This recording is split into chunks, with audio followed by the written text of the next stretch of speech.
All right, it's wrap time. Let's get our grafting tape.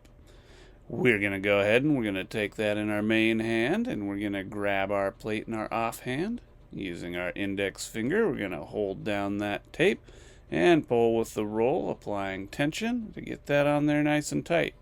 You want to apply a fair amount of tension, it's going to stretch, and when you get to the end there, you're actually going to pull back hard enough to break that off.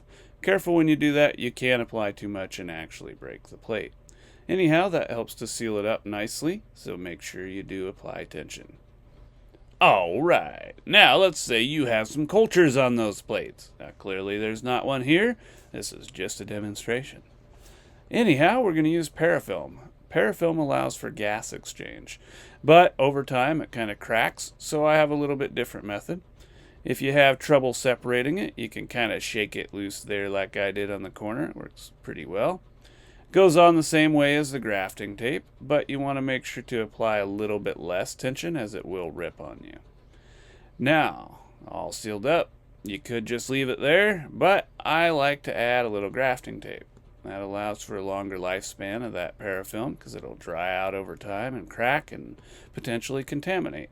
So we're just going to go ahead and put grafting tape over it. That's pretty well it. I mean, it ain't too complicated, but it works. Much love, my friends. Rock on!